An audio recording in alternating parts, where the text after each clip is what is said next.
Good evening, everyone. Welcome to the Rangers Journal. Before we get underway, quick shout out for our sponsors as ever, Premier VPN, bringing you high-speed, secure and anonymous VPN service. So go and check those guys out if it's of interest. Where do we start, lads? Let's do some introductions first. So I'm Ross. I'm your host for this evening. Ricky, how are you keeping? I'm fine, buddy. At this moment in time, I'm really pleased that I live down in England because I don't have to deal with the kind of aftermath of that shambolic performance yesterday. And we can all laugh. It's getting to the stage now where it really is beyond a joke. Good evening, Andrew. By the way, good evening, Ross. I'm looking forward to tonight. A wee bit of interaction with our listeners there to see what they think. But from top to bottom, it's just shambolic, and we just can't keep on going like this. Somebody needs to make decisions, which I'm sure we'll get into during the pod tonight. Yeah. Andrew, how are you, bud? Apart from the obvious. Yeah, I think this is going to be a bit of a therapy session for us all tonight, I think. It's going to be an interesting one, isn't it? To say the least. But I'm not doing too badly, and you're looking very well, gents, I have to say. As are you, Andrew, as ever. Right, now the niceties are out of the way. Let's dig into what unfolded yesterday at Rugby Park. Firstly, evening, everyone watching at home. Thank you for joining us. I know it's hard being a Rangers fan. Try being a Rangers podcaster. But look, it'd be good to get your thoughts and questions and interaction on the chat tonight. We all know it's a painful one this weekend. So any theories or solutions as to how we get out of this hellhole would be very welcome. Right, I'm going to dig in with a bit of an analysis of yesterday's match, gents. So, Ricky, starting lineup, Butland, Tavernier, Proper, Suter, Jeff Day at the back, Barron and Diamonde with Lawrence just in front, and then Bairami on the left, Cherney on the right, and Cyril Dessers up top. Was there any surprises in that starting lineup for you, mate? No, none whatsoever.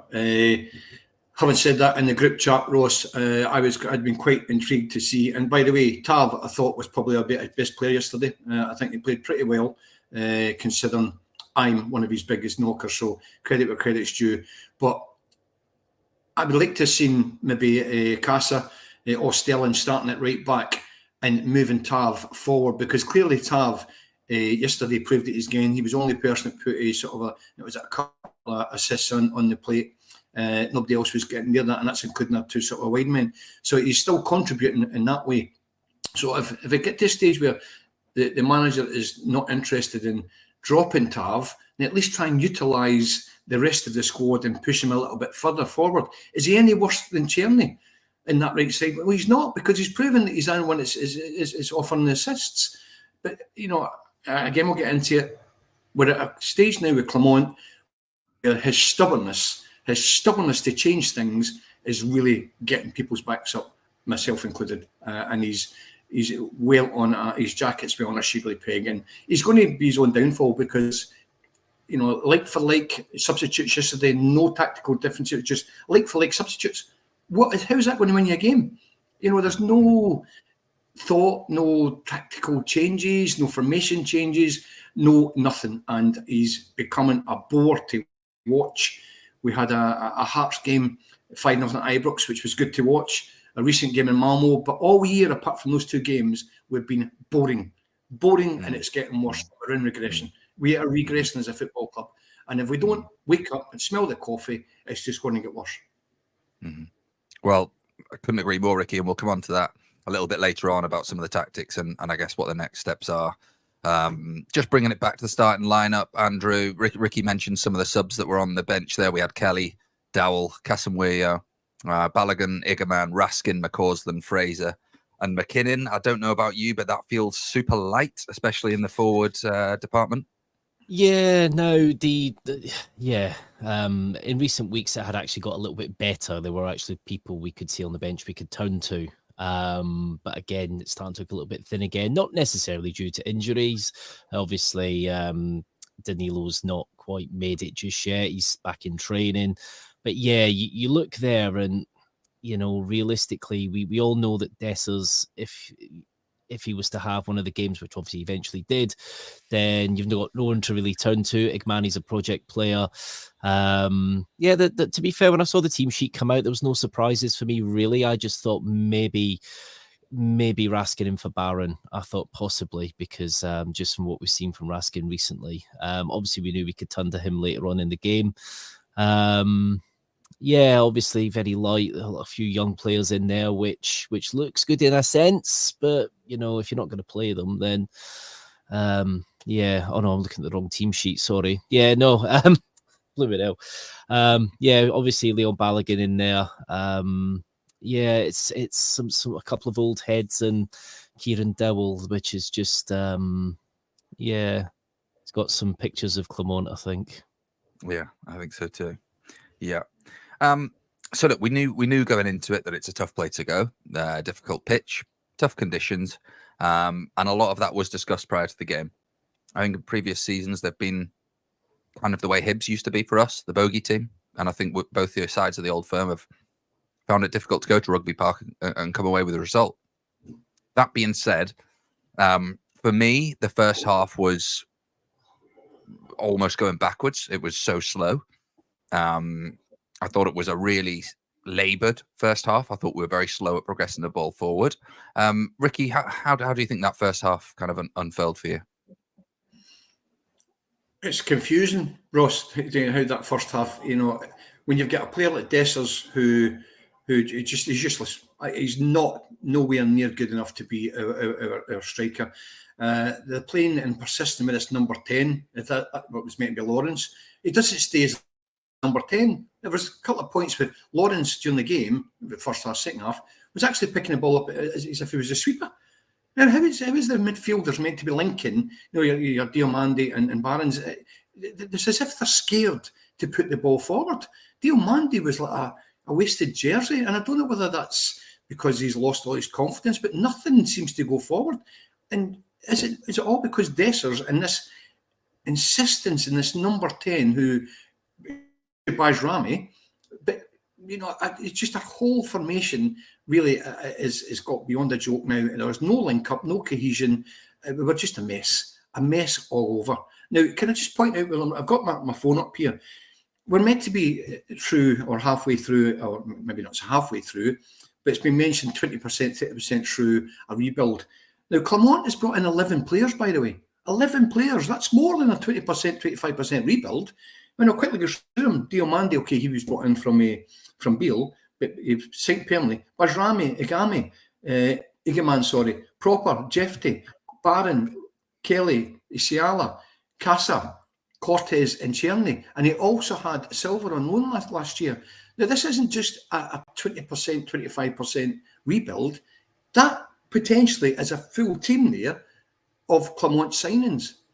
We were told by Clement, you will see my team, you'll be able to judge my team in October. It's a poor show. And I'm so angry about it because if we're going to keep on continuing to give this guy the time of day to kid on to us that he will get it right, then no, it's not for me. He's not going to get it right. That's 11 players I've just mentioned there. And apart from Conor Barron, and Jefty, we are really struggling to get some sort of cohesion unit. Now, I tried to stick up for him at the start of the season by sort of saying in the past few pods, we are a team in transit. But that yesterday was as if it was a team of total strangers. They don't trust each other because Dessers is so poor up top. We've got guys playing out of position even now. And as we mentioned earlier on, that's probably the weakest bench we've seen all season, really.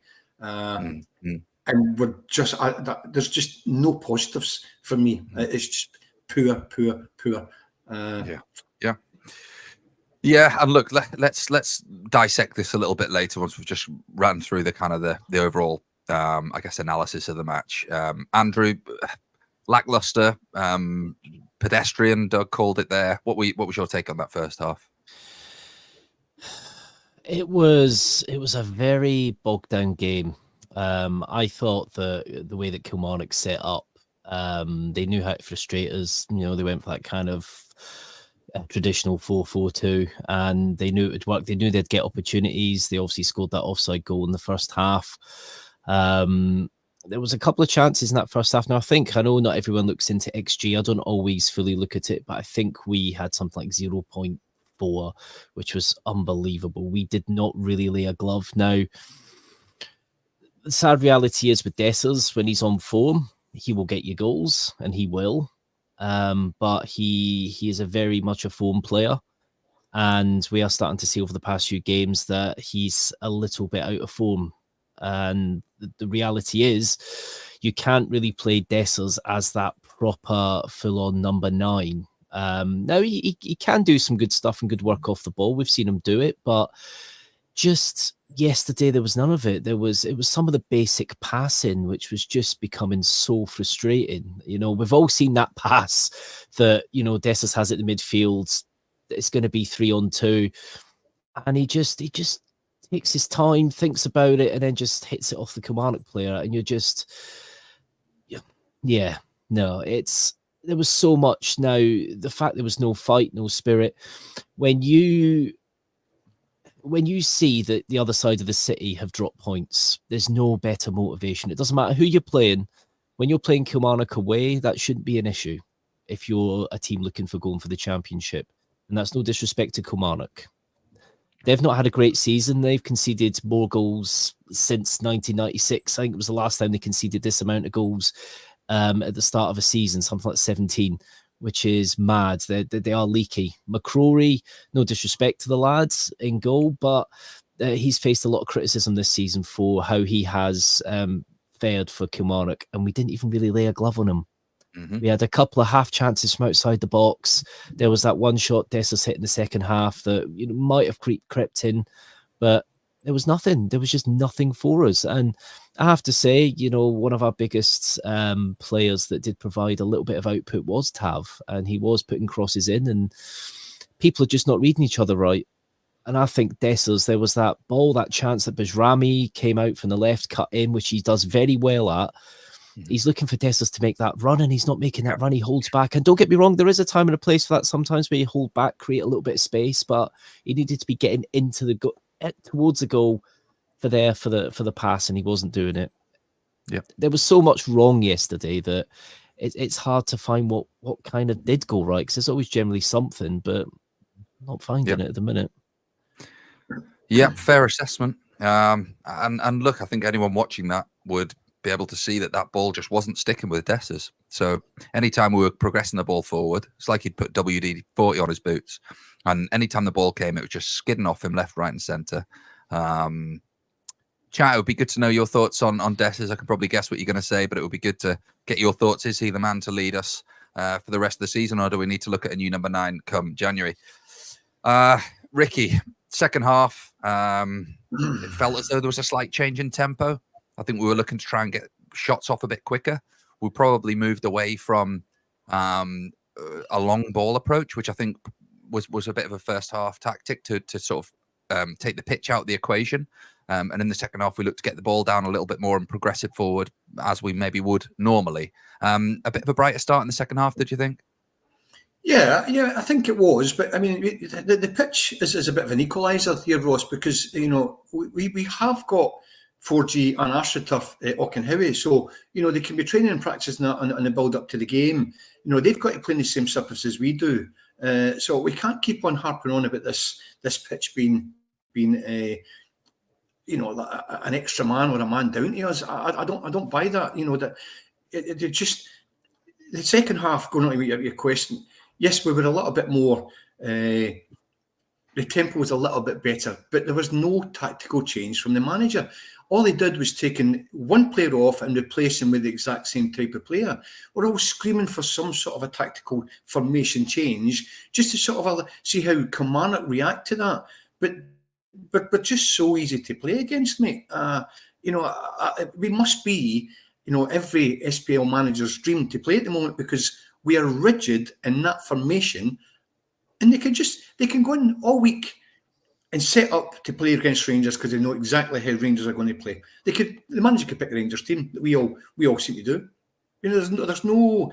This is where Clement, for me, his stubbornness is going to cost him his job. I know there's a few sort of, it's very controversial. What do we do? We can't keep sacking managers. Yes, we can, because I'm not going to accept a second best to Celtic. If it means Clement's got to go, we get somebody else in. We need to talk about the board here. Maybe that's something you can bring up later on, Ross. I'm not too sure. But the investment thing is critical here. It's key. We haven't got any assets anymore, apart from maybe Butland, potentially. But that's not going to address itself until January to see who's going to come in. But there's one thing for sure. We need a striker. People were saying that our priority is midfield. Not for me, it's not. There's enough people in midfield to try and sort it out. We have not got a replacement for Dessers. Danilo still flatters to deceive. If you're ever going to see that guy, I've said it time and time again as well. We've got Zach Lovelace there, who is not even getting a look in now. He was in England under-17 international before he came to Ibrox when he was at Millwall. Under-17 international. And yet we can't play him in our team. A shambolic team like that. Don't tell me that boy's not any better than Dessers. I'm not having it. Yeah, I think that's fair assessment, Ricky. Andrew, the second half wore on, and it felt like it was going to be one of those days. I remember looking at the clock about 65 minutes, and I thought, this ain't going our way. You hit the bar, the ball's bobbling about in the box a couple of times, few kind of edge of the box, scuffles, and it just felt like it was another one of those days where you can just see what's going to happen. What was your take? Yeah, no, totally. You do get that feeling as the game wears on that we weren't doing enough. We haven't scored enough goals in away fixtures this season at all to really show that we were going to suddenly bang in 3, which was a bit worrying. The one thing that did seem to work per se was Raskin coming on for Barron a little bit. I think that kind of did sturdy things up a little. It didn't obviously do anything drastic in the game, but things did sturdy up a little bit. I thought that on the balance of play, we started to look a little better. Obviously, we were looking to create a bit more. There was a few Stramashes in the box, like you said, Ross. But Kilmarnock matched it, and they really did. They just knew they just had to stand up and just not give us any time or space on the ball, and we wouldn't be able to deal with it. The second half, as it wore on, you knew that they were going to get a chance. You just knew they were going to get a chance, and of course, the team that's in the worst form at the minute, at the league, have only won one game in X amount of games. We're going to get that one chance and, of course, score it, weren't they? So, yeah, we've seen from, last season that we can come back from a goal down late on in games. We've seen that we can do it, but we just seem to have this same kind of rinse and repeat thing with managers where a new manager comes in, we get that new manager bounce, everything seems to be going well, and then suddenly things get stagnated and flat, and they just seem devoid of ideas. Now, what could we have done in that second half to make things better? That is a question looking at that bench. Obviously, Igmani's a project player. He has looked good at times. He's not had the most amount of minutes in games, but I can understand that because he's not there to be playing week in, week out at the minute. But he's not the guy you really want to necessarily turn to either. I know some people have said, start him over Dessers. That's a difficult one. And when we're bringing on like-for-like players, like Ricky was saying, when you're going for like-for-like substitutions, you're not looking to really change the game, are you, per se? You're just hoping that you're going to get an opening and score from it. And, yeah, players just drifted in and out that game. The second that goal went in, which... it was one of those. It was a little bit of I think Clement might have been a little bit harsh on Butland for that one. But, yeah, both were kind of caught a little bit in two minds. But you should be able to deal with conceding. I guarantee if that was the other lot from the other end of the city, they'd have been 2-0 up 20 minutes in and then coasting and then probably end up winning the game 3-0 maybe. It's just a problem we had. There's an ingrained psychological problem that's gone through several managers now and several versions of this team. It's still there. And is this because we've still got certain players in the team that have been there through the whole time?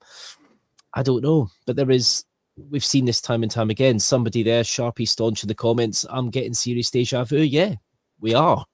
It's rinse and repeat. It's the same thing we're seeing all the time. How do we fix it? $1 million question, Andrew. Ricky, lost the game 1-0. There was a couple of people that I just wanted to talk about in specifics before we get into, I guess, Clement, what next, and maybe drill into sort of the root cause of some of these issues. There was a couple of players I wanted to pull out for you. I wanted to get your take on Tav. Obviously, come under a lot of criticism, tagged as a serial loser. Andrew mentioned there are certain players still in the team that have been through these iterations and cycles of managers.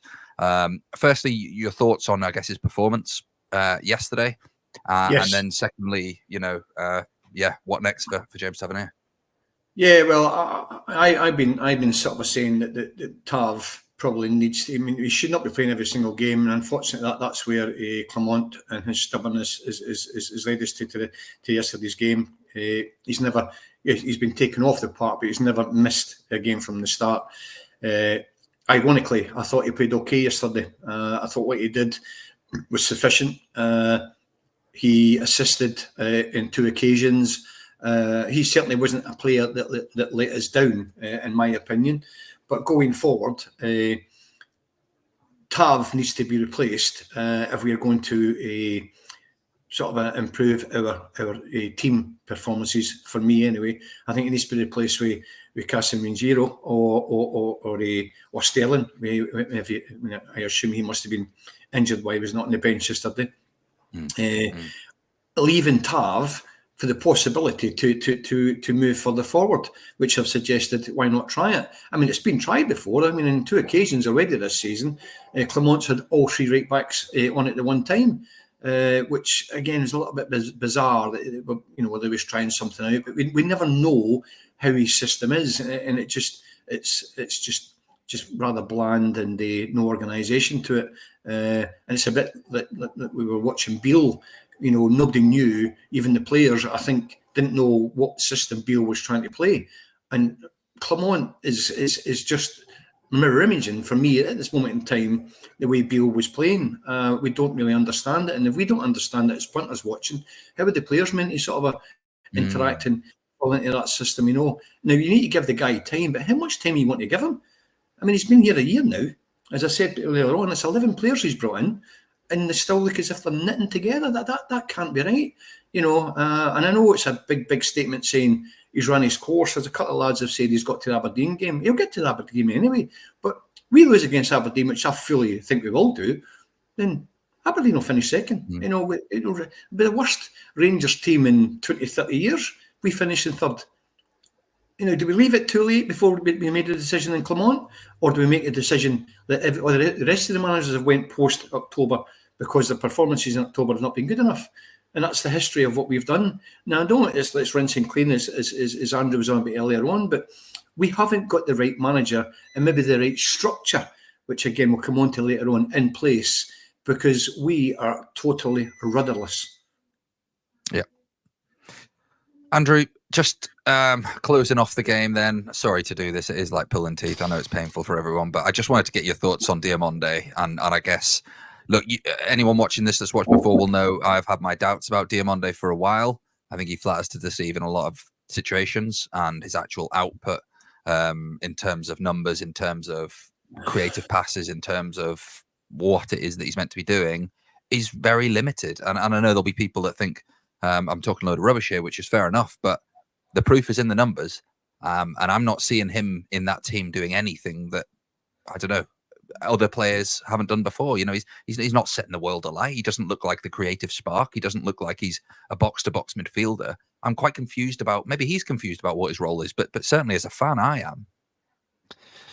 I think Diamandi's got a bit of a leash on him at the minute. I think he's got a specific role in that team, and that Clement wants him to adhere to it. I think if we were to take the leash off a bit and let him press more, I think he would contribute a hell of a lot more. Now, I think this is something we're seeing a lot in modern football now. You don't get teams of, individual stars anymore. You get kind of these units, and you're seeing it a lot more in international football now, especially when you've got, fantastic, world-class players that have to kind of abide to a system and, have their role in that system. This is something we're seeing. I believe there's a large group of that team that if they were to go away and play at another club, they'd be fantastic. And I do. And I think it's because of the way we're trying to play. Now, there's been a lot of similarities today with Beale, and I've got to say it, not to use that trademark term, but obviously Michael Beale was using wrong players in wrong positions kind of to try and, create overloads and do things. Whereas you kind of seen it a bit, I want to say slightly more organised under Clement, but we are now starting to see, well, we're not starting to see exactly what, we're not seeing any end product from it. Now, Diamande has got great potential. He was one of the top players at the Right to Dream Academy. He was fantastic at Northland.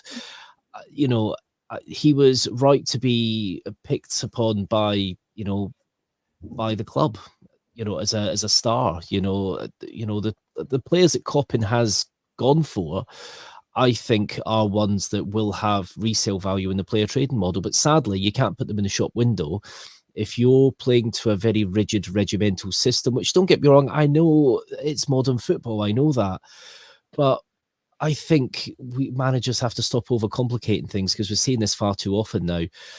And I'll be honest with you, when I delve into the way that Clement plays tactically with the team, even I struggle at times. I'm like, well, it's like Ricky was saying earlier, we were seeing Lawrence at right back at one point in the game yesterday. I'm like, what's he doing there? It's not as if he's just kind of helping, if he was sitting in front helping Tav. No, he was kind of number 10. And that's another thing. We're not even seeing a proper number 10 role. We're not... It's not even necessarily square pegs for round holes. Everybody has a regimented role. And I'd like to see Diamande have the leash taken off and press a bit higher, because he's very capable of scoring goals. He's very capable of taking players on the turn and just generating space from that. We need that. We need that penetration. And we're not getting it at the minute with the way that we are setting up. It's a good point. Ricky, you mentioned rigidity before, and Andrew, you've just done that now. Just look at it from a formation and a tactics point of view, Ricky. Do you think that teams now, and you mentioned it earlier, have worked out how they're playing us before they get on the pitch? So as soon as they land on there, it's just sit up tight, keep restrict them in midfield. They've not really got pace out wide, so they're not going to trouble us from wide. Let them have it out there and just dominate that midfield. 100%, Ross. If you look at the position where Hibs are at the moment, second bottom or bottom, naming Hearts. Ironically, we drew one each with Hearts at the beginning of the season. Hearts could have won that game. Hibs came to Ibrox, following our European game against Malmo, having played really, really well. And 18 shots and targets against us at Ibrox, played really, really well. And they're sitting at the bottom of the league. Now, that tells me they know how to play. Even at Ibrox, they know how to play against us. When have we ever played well this season out with Malmo, this current season?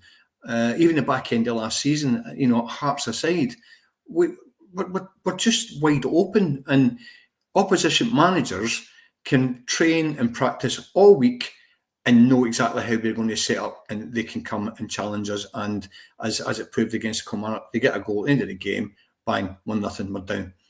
It's obvious it's coming. They just know how to play against a Philip Clement's team. I can't see how they can argue against that. They know how to set up to beat us. Yeah, fair comment. Andrew, let's just take a little look into, I guess, the players that we've got and the situation aside from the game at the weekend. So there was a podcast that was done in the closed season. It was called We Deserve Better. Part of that was talking about the closure of Ibrox whilst the work was delayed. Also about the lack of, I guess, stimulation in the transfer market and kind of ambition being shown by the board to back the manager. At that point, I was flagging, and rightly or wrongly, that I am deeply concerned about the lack of quality that is being brought in, the lack of investment available, and also the fact that it's a kind of one in, one out Ferris wheel of players that we need to sell. And I understand why. Mismanagement of funds. It seems like that has come to fruition now.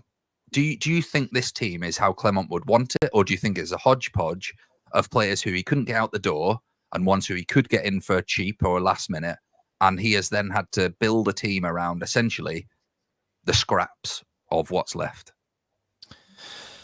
I think there's a little bit of everything in there. Obviously, there was a lot of players we were linked to, and sometimes it's hard to know exactly what went on, what didn't go on. Obviously, it became very clear that we were looking to bring Sima in, but unfortunately, we just couldn't meet the wage demands. That's something with probably that's been with a lot of the players that we've been linked with. Now, this Rome wasn't built in a day, and I do get that.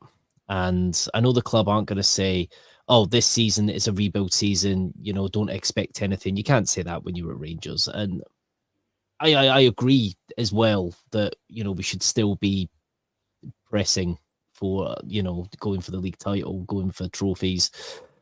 But I think there is an element of that. It's a difficult situation in regards to finding the way out of this, because you can go down the road of going, right, Clement, it's not going too well, go. Is there anybody that can fix that at the minute that would be clear and obvious? I don't know. The managers we've gone through, obviously money is tight now. There was talk that there will be money made available in January, so it'll be interesting to see how that would go.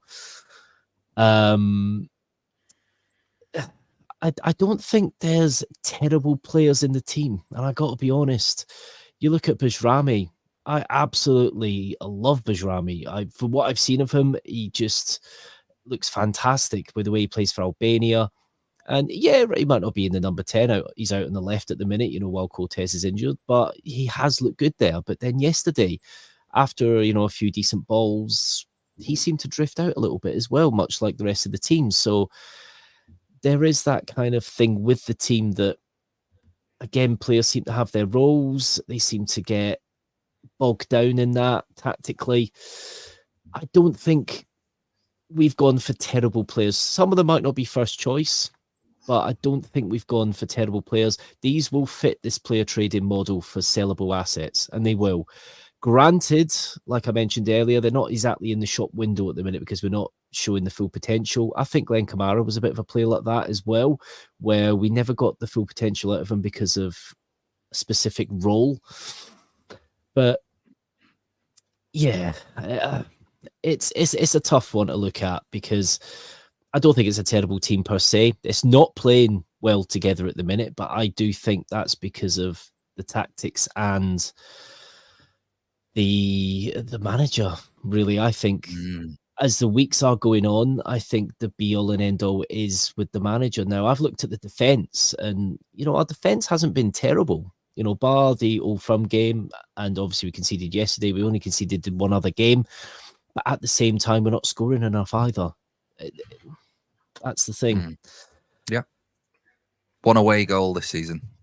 One away goal. Let that sink in. I hear you, Andrew. And look, I agree with the likes of Bajrami. I even think Diamande's a good player. I'm not saying that he's not a good player. I think there's potential with Cortez. I think Cherney has an ability that he probably hasn't unlocked yet so far, but I think there's a player there. And Barron has obviously come in and looks to be a player for the future who's very good. But I guess my question back to you would be, and you can choose to answer this or not, when you look at that bench, where's the quality? Where's the Scott Arfield to bring on to change a game? Where's the experienced heads? Are we missing that balance? Are we missing the game changers who have been there and played there and done it? Yes. I would arguably say that someone like Lawrence on the bench is a good option to have, but I don't think he's good enough to start for Rangers.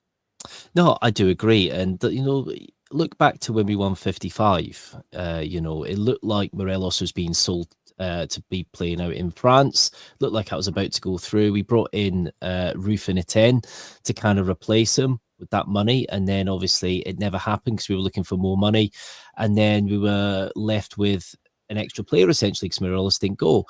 That gave us depth. That gave us something to, when the game wasn't going well, we could actually turn to the bench and bring on international players that could come on and change a game. And it actually worked for us, even though realistically it shouldn't have, because Morelos shouldn't have been there, really. It looked like he was getting sold. So I totally agree. We do need more depth on that bench. it will get a little better in a few weeks when, you know, Cortez is back. So when Cortez is back, maybe Bajrami will move into that kind of number 10 role, which, you know, we've got to rename it something else. It's not exactly a number 10. But then that means that probably Lawrence might be the guy on the bench with Danilo possibly, or more likely, I think at the minute, Dessers. So there might be a little bit more quality on the bench, but is it the real Rangers quality that we're used to? I don't know. Yeah, I'd agree. You look at that. I mean, we're obviously comparing it to a wonderful Rangers team, that 55 team. You had, you know, oodles of players in the midfield that could come on and change a game, and there was from youth to experience there that was able to come on and contribute in some way.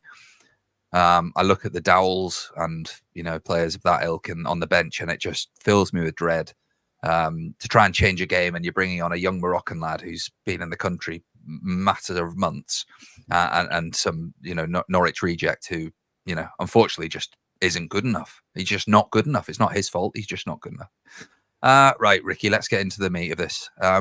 Talk to me about Clement. Where's your head at? Well, let me ask you two guys a question. Do you think potentially these players have now gave up the ghost in Clement? Do you reckon that they've now thought, you know what, we don't enjoy the tactical situation that he's putting us under? We're getting, you know, do they feel that they're getting hung out to dry? I don't know. There has that element of the players losing faith in the leadership of the manager, Clement. And I'll put that to you, Ross. Do you think that the players are still with the manager? I think there's a hesitation. As Andrew was saying, these are not bad players. They're just not being managed properly, and it's as if they're scared to play football. Diomande, the perfect example yesterday. He'd never looked at any time confident to play that ball forward. Is that because Lawrence wasn't there? He doesn't have no faith in Dessers because he's been strangled, because he's been told to do this? You know, is it the manager? Well, in response to your question, I don't think they're not playing. I think they're deeply frustrated. And I think that came across when Cherney shouted at the fans. You hear it when Butland comes through in his interview saying, we're so frustrated. We want to win more than anyone. Balogun came out and said, we want to win. We are trying to win.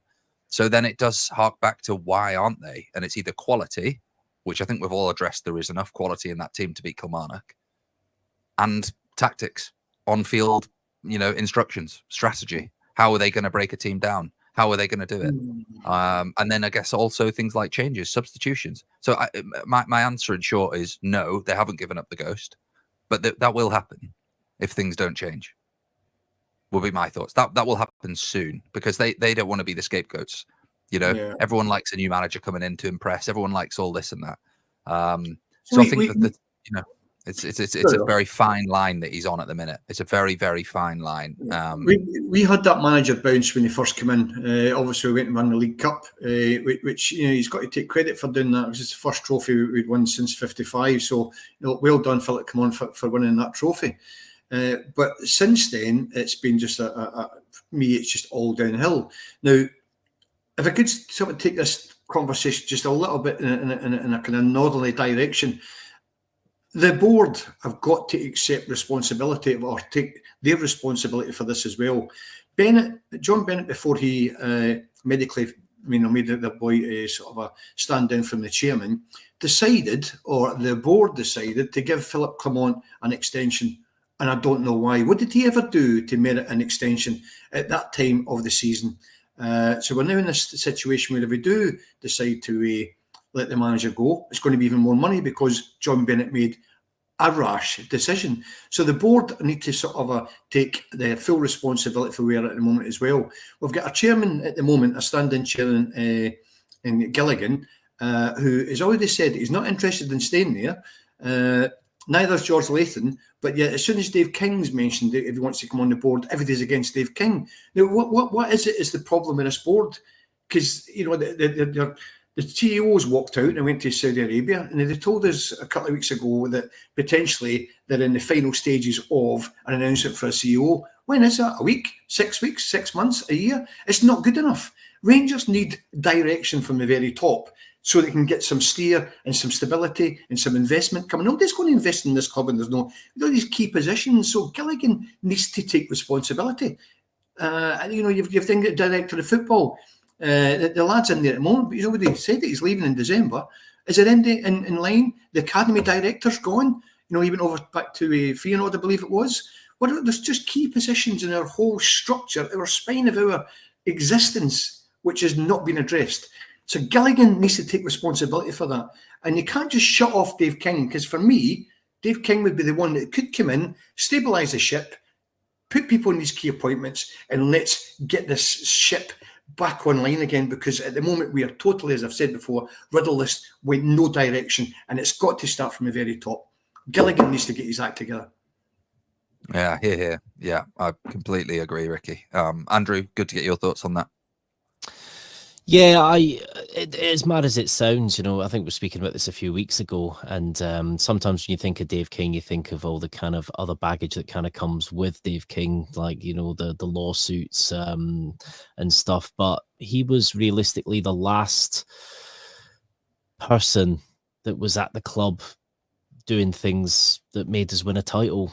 And you have to say, I've got nothing against Dave King per se. I don't at all. One big worry is, when you have loads of people leaving the club. Oh my God, it's a ginormous cat. I just saw that in the corner of my eye there. In the mood, lovely. Just at the right time. Oh, that's a nice feeling. Getting invaded by giant cats there. I was about to just jump out the window. But yeah, like looking at the levels of the club where people are just leaving and going to other jobs, we need to start establishing why that is. Is it because it is so rotten there? People are looking at their jobs and going, yeah, no, I'm out. This isn't going to work. The club does need completely resorting out. And, it's very likely, Dave King himself has said that he would be willing to come back for a couple of years. But my only concern would he be here in person, or would it be from afar? That might be my only concern, but it's better than what we've got at the minute. No disrespect. That's no disrespect to Gilligan at the minute, who's kind of just stepped into that kind of role temporarily. We have heard more from the guy at the top over the past few weeks than we have in total in recent months. And I think your cat agrees. I think they're get him running the club, I think, at this rate. But yeah, it can't be any worse, can it?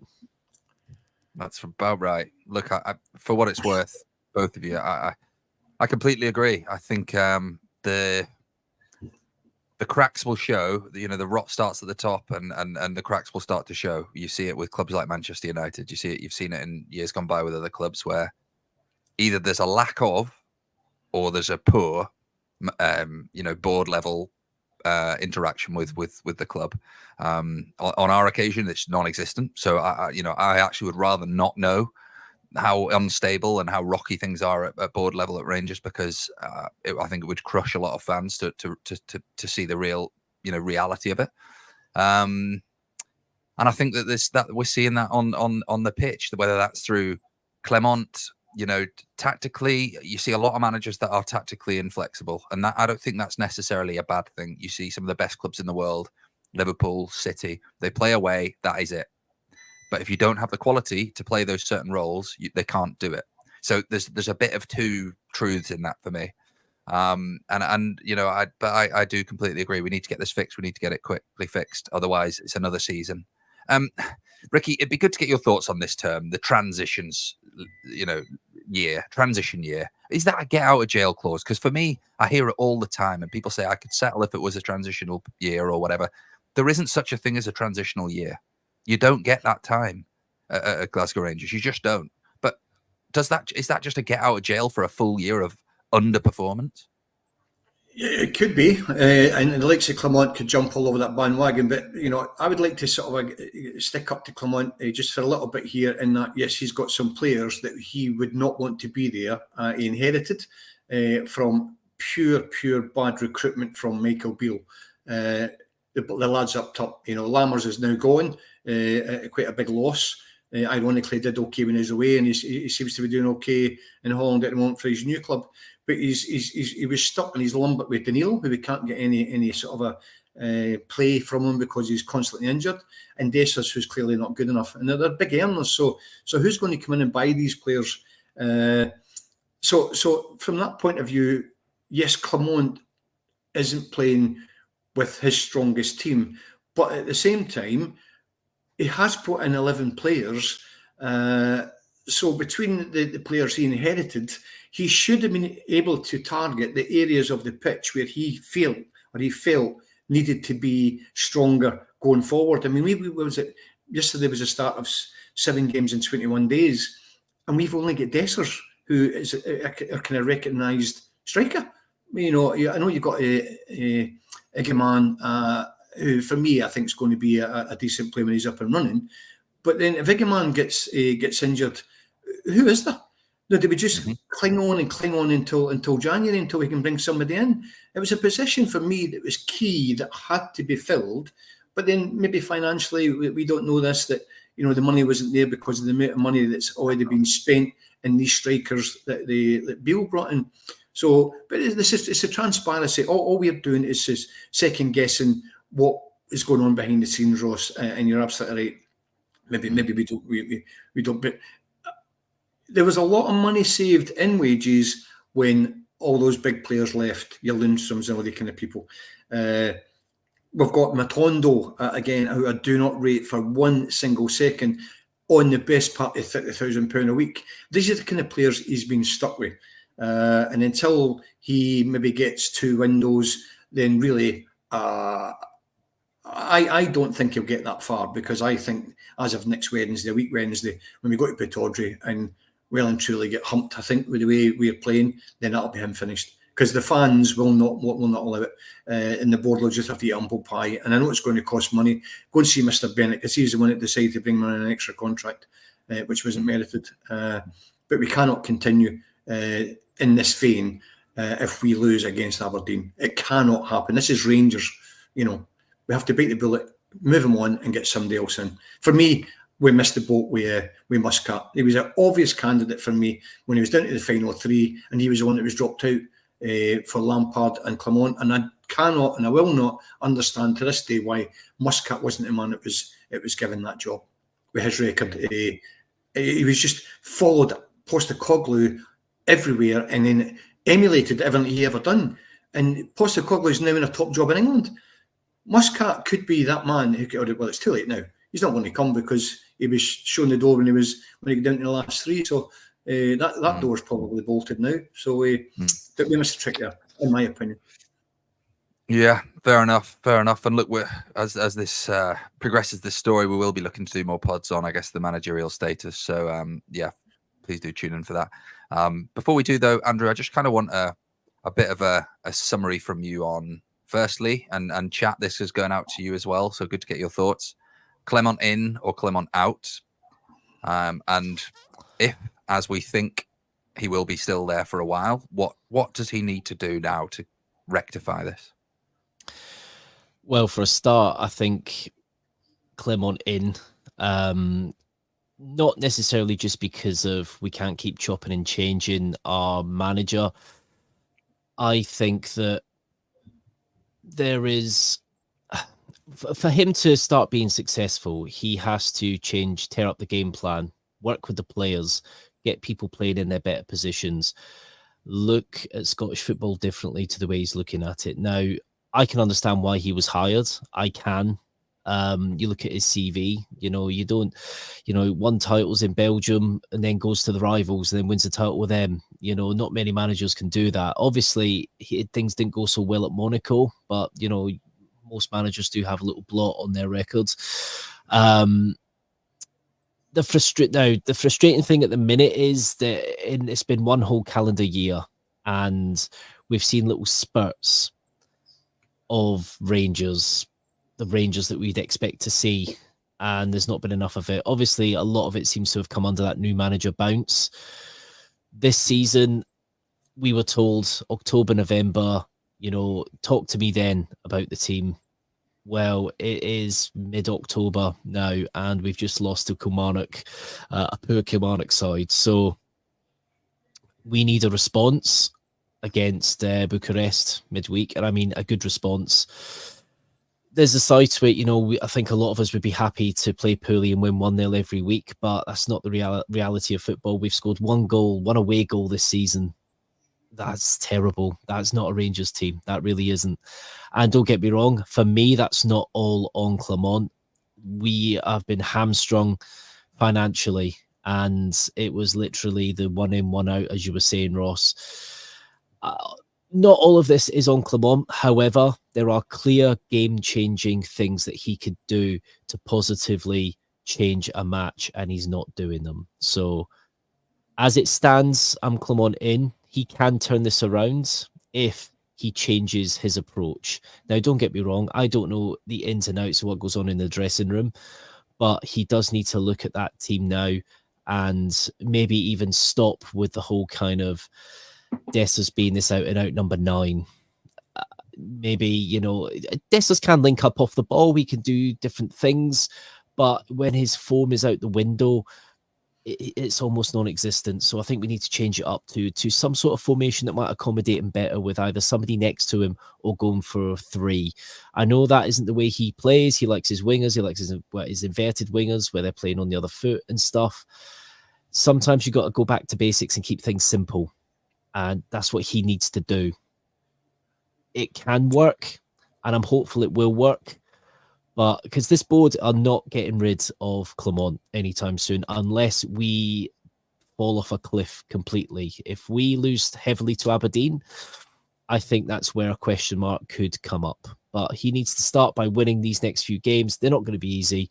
They're racking up now, and our only recognised striking option is not in the best form. So we need goals from the rest of the team, but there are ways and means of getting goals from the rest of the team. Use Diamandi properly, use other players in the team properly, and you will see an improvement. Nice summary, Andrew. And Ricky, I'm going to ask you the same question, but just before I do, didn't realise your cat had a YouTube account, which is nice to see supporting you on the pod. So that's good. Ricky, the question for you is, need it to be brief if possible, because we need to close off soon. Clement in or Clement out, and then I guess what can he do to turn this ship around? Right, so I'm prepared to give the board. We'll give him. I agree with Andrew, but I'll tell you right now, the fans will ensure that Clement will lose his job if we do not beat Aberdeen. It's as simple as that, because the fans will start walking away for the gates. It'll be back to the 80s. But the apathy about our club at the moment is so low, and there's nothing there for me to say that it's going to turn this corner. And if that's what it's going to be, the only way to turn the corner and get the fans back on side is for the board to do the right thing and get rid of the manager. Well, we'll still get time to retrieve the season.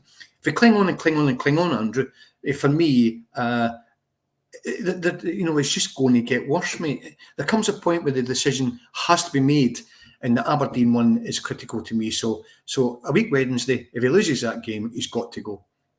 Simple as that. He's got to go. Interesting.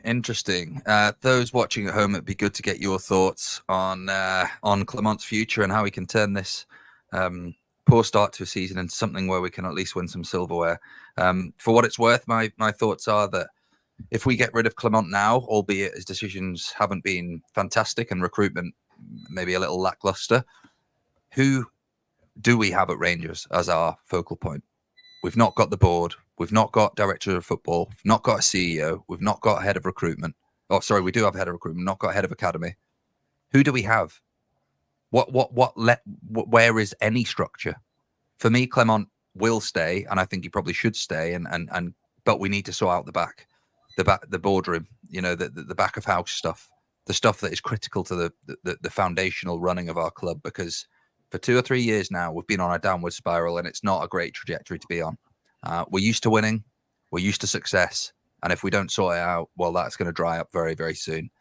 I guess thank you, Ricky and Andrew, for that debate. It's been really interesting to get your thoughts on it, and thank you so much for everyone watching at home. Great interaction as always. Please do like this, and if you haven't already, subscribe to the Rangers Journal. I'm going to give a shout out again just to Premier VPN, our sponsors on the pod here, so please do go and check them out for your reliable VPN solution. Look, it wasn't to be at the weekend. There's plenty more games this season. Let's try and keep our heads up and look forward to Thursday against Steaua Bucharest. And remember, every night is the Rangers Journal night.